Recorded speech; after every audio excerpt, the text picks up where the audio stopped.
Janine Gutierrez, kinabog ang mga international stars sa most stylist. Kung bago ka lang sa channel na ito, huwag kalimutang mag-like, share, comment, and subscribe.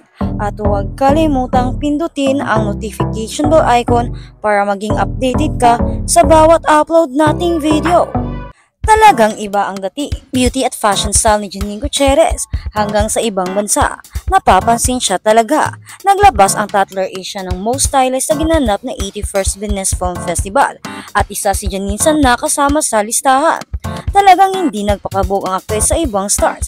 Kahanay ni Janine sina Jung Yoo-yoon, kilalang model actress mula South Korea, ang Chinese actress na si Zhang Yezi at director na si Celine Song. Halos mga kilalang designer brand ang suot ng lahat, pero nag-stand out pa rin si Janine wearing the gown of Filipina designer Vania. At sa recent IG post ni Janine, nakasegue pa ito ng pictorial while cruising in Venice. Umani ito ng mga papuri mula sa mga kapwa niya artista. Napakagrabe siya, sina Dean Lostre, ganda, kasunod ang mga fire emojis mula kay Rofa.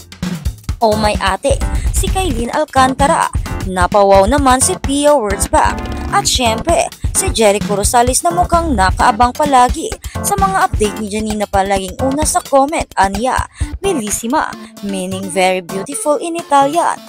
At sa kabilang banda, Jericho sumalang na sa Star Patroller, game na sumabak bilang guest Star Patroller sa TV Patrol.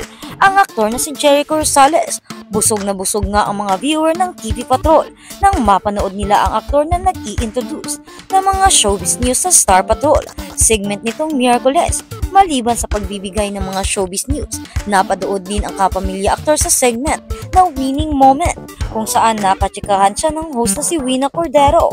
Sa huling bahagi ng programa ay nakipagkulitan din si Iko sa mga news anchor na sina Noli Di Castro, Karen Davila, Bernadette Sembrano at Alvin El Kiko. Napahanga naman ng aktor sina Karen at Bernadette sa kanyang pagbabalita at maski mga netizens ay pinuri siya. Galing ni Iko, hindi nagbako. Komento ng isang YouTube user, That's Smile, cool at funny ni Jericho Rosales sa guest star Patroller. Say naman ng isang netizen sa dating Twitter ni NRX ngayon. Pinuri rin siya ng host ng Pinoy Big Brother Gen 11 na si Bianca Gonzalez. Komento nito sa post ni Iko sa Instagram. Ang husay, chill na chill sa prompter winner adlibs din. Party ng media promo ng comeback teleserye ni Iko na Lavender Fields ang guest ni Iko sa TV Patrol. Katrin at Nadine spotty together, say ng fans, bigyan ng project yan. Viral ngayon ang picture together ng mga award-winning actresses na sina Katrin Bernardo at Nadine Lostre. Kuha ito sa nagdaang star-studded party ng dermatologist na si Ivy Teo.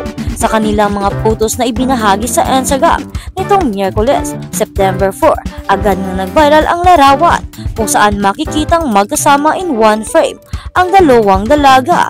Talaga namang super happy ng mga fans at supporters ni Katrin at Nadine at hiniling na bigyan sana ang dalawa together. Comment naman ng isa. Katrin and Nadine, I giggled and blushed when I saw this because see, when two mothers come together to maximize their joy and slay, the world is silly. Kat and Nadine in one frame, my queens, need na nila magkaroon ng movie together. Say naman ng isa, hirit naman ng isa, teleserye for Katrin and Nadine, yan ang win. Lalo na ngayong nakawala na sila sa Love Team. Feeling ko, bagay sa kanila yung action, sisters in action ganun. Haha, Katrin Bernardo at Nadine Lostre hashtag. Bukod pa rito ay isang fan rin ang nag-share sa X or dating Twitter noon ng isang video clip kung saan bumiso si Kat kay Nadine. Katrin kissing Nadine's cheeks. They just ended fandom wars. Caption pa ng netizens. Makikita ring nakafollow na sa isa't isa ang dalawa sa Instagram. The world is healing na nga. Talaga. Dahil for the longest time ay ang lala ng fan wars sa pagitan ng supporters ng dalawa. Kaya naman masayang makitang nagkakaisa na ang dalawang grupo para magkaroon ng project ang dalawa together. At sa kabilang balita naman, Katrin Bernardo nangabog sa party. Kinabog ni Katrin Bernardo ang karamihan sa mga bisitang babae sa birthday party ni Dr. Ivy Teo sa kanyang suot. Habang ang iba nakagown o kaya nakabistida, si Katrin parang white polo lang ang suot. Siguradong may suot siyang short o kung anuman pero hindi yun makikita. Sa photo na nakapost, katabi niya si Dr. Ivy na nakabistida at nandoon din si Denise Laurel na nakapants at isang beauty queen actress na nakabistida rin. Kasama rin sa group picture na yon si Nabila Padilla at Nadine Lostre na hindi kita ang mga suot. Pero tsak, hindi kagaya sa outfit ni Katrik. Si Sofia Andres nga na ni-join ang photo ay mahaba ang suot. Kaya naman napawaw ang mga fan ni Katrin nang makita ang photo. Bukod sa kakaibang suot, pinansin din ang bagong hairstyle ni Katrin na pa-welcome niya sa month ng September.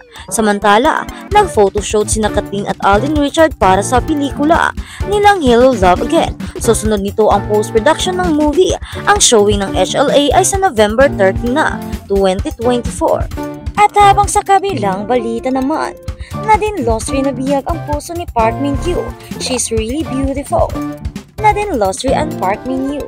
Mukhang kinilig ang South Korean star na si Park Min-kyu nang makita ang actress na si Nadine Lostre sa Instagram. Ibinandera ni Min-kyu ang isang video na magkatabi ang dalawa habang nagpo-post kani-kanilang camera. Nangyari ito sa dinaluhan nilang event ng luxury brand ng Bulgari sa South Korea. Aminado ang aktor na nagandahan siya kay Nadine at sinabi pa na natutuwa siya na makatabi niya ang aktres. She was really beautiful, say pa ni Min-kyu sa caption. Dagdag pa niya na makikita sa comment section, I am glad to be next to her smiling face emoji. Sa comment section, maraming Pinoy netizens ang nagulat at hindi makapaniwalang mapupunta sa Instagram page ng Korean star si Nadine. Narito ang ilan sa mga nabasa namin. Haha, wasn't expecting to see Nadine here laughing emoji. Yes, are Nadine Lostre from the Philippines, sir. Happy face with heart eyes emoji. I thought I was seeing another account of Nadine. Laughing emoji. Surprise, I saw you with her. Nadine and Min-kyu, oh my gosh. Smiling face with heart eyes emoji. Oh, you've met Nadine Lostre. Thanks for appreciating the beauty of Filipina. Smiling face with heart eyes emoji.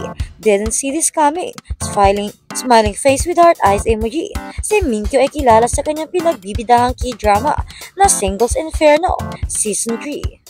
Kaya naman, sigaw ng mga netizens, abangan ang movie or teleserye nila together. Yan ang inaabangan ng karamihan dahil excited silang makapartner si Min-kyu at Nadine dahil feeling nila magiging maganda ang tandem nilang dalawa at ang lakas ng karisma. Ika nga ng mga netizens, tila na starstruck nga talaga si Min-kyu kay Nadine. Dahil kung titingnan naman, totoo naman talagang maganda si Nadine at Filipina beauty talaga siya. Wala nang masasabi ang iba. Ito sa dinaluhan nilang event ng luxury brand ng Bulgari sa South Korea. Aminado ang aktor na nagandahan siya kay Nadine at sinabi pa na natutuwa siya na